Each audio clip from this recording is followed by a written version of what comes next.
2, 3 up.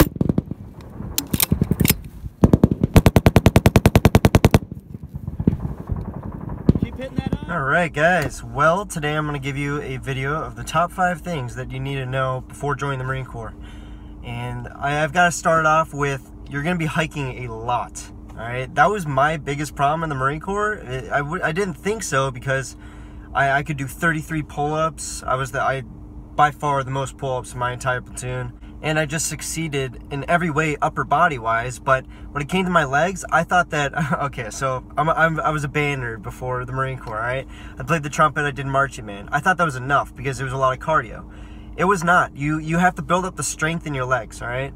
You've got to build up the strength with squatting and other strength exercises because hiking will be your life. I've watched people drop out of hikes, especially in boot camp. That's when you're going to start really hiking, all right? Not in the DEP program before the Marine Corps, but once you hit boot camp, you'll start hiking. With even just a little bit of weight, you're going to be going so fast. You're going to have, that weight's going to make the difference if you guys haven't been working out your lower body. The second thing, and it'll probably seem like I'm going all over the place, but the second thing that has bothered me so much about it is make sure that you know who you are before you join the Marine Corps. I went infantry, and I probably should have done a different job, all right? Not just because I had the skills to be able to get into other jobs, not just infantry, which requires a lower ASVAB score. And I'm by no means saying that everybody in the infantry is dumb. I've met a lot of intellectual people, and they're very fantastic at what they do. And their thought processes are very, very smart and probably better than some people who aren't infantry in some instances. But if I could have gone back, I probably would have gone artillery or something. I mean, I'm a small guy, so you gotta know your limitations and know who you are before you join the military in general. You gotta know, first of all, which branch you want to go to and what job.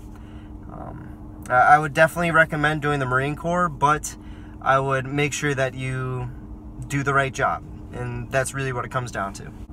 The third piece of advice is going to be kind of tied to the second, because one of the biggest problems, now that I'm a veteran, I've gotten out about a half year ago, I'm still dealing with some thoughts and mostly questions that were left unanswered in the military. Alright, so your life is going to change so much.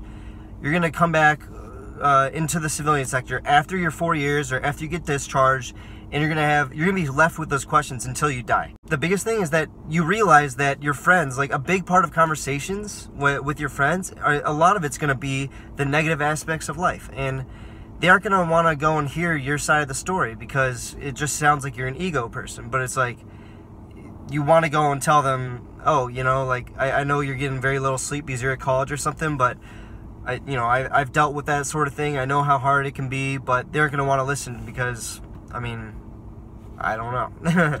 And the fourth tip I'm going to give you guys is the leadership. Don't come in there with high expectations.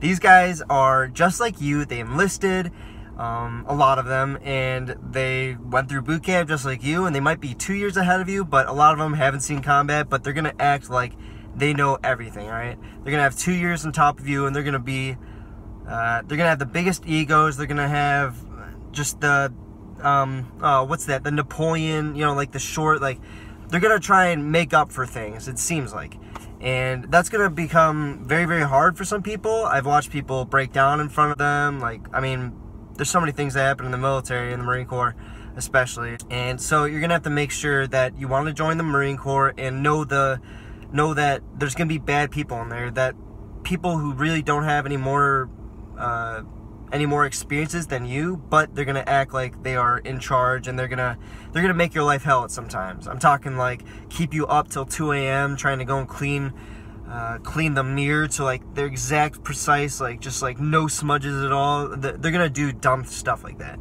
and it really is what it is. So the fifth tip that I'm gonna give you guys, and there's so many more. The more I'm giving you guys these tips, I'm on the fifth one right now, the more I realize that there are so many more things that I can tell you guys. So if you guys enjoy this, please leave a comment. Tell me that you enjoyed this video and you want to see more, and I'll give you some more. But the fifth one is going to be, know that you aren't going to have a choice in where you get stationed. So I know a lot of people are tied to their families. They want to go and be able to support them, and me as well. I live in Michigan. When you're getting ready to move to your unit, you're gonna have to write down like, oh, which base you would like to be at. And I wrote down like Hawaii, you know, Camp Pendleton, which is right on the beach, all these different things. But I was one of the unlucky people who got the worst Marine Corps base there is at all, ever. And it's 29 Palms. It's in the middle of the desert, the middle of the Mojave Desert in California. It's about 3 hours away from San Diego, 3 hours from Las Vegas. So it's in the middle, like just enough distance to not be able to make it there on a weekend. But we're in the middle of the desert, and it's just, yeah, you're not going to be able to choose which base you go to. That was my least favorite. I was like, I don't want to go to California, period, except Camp Pendleton, but I would like to be in Lejeune in the East Coast because I live in Michigan, but they said, screw that, we're going to move you to 29 Palms in the middle of the desert for the rest of your enlistment. So, yeah, I mean, that's about it, guys. That was my 5 tips. So if you guys want to see more, like I said, comment, leave a like, and share this with your buddies that are probably wondering the same thing about the military if they're trying to enlist. And I'll talk to you guys later.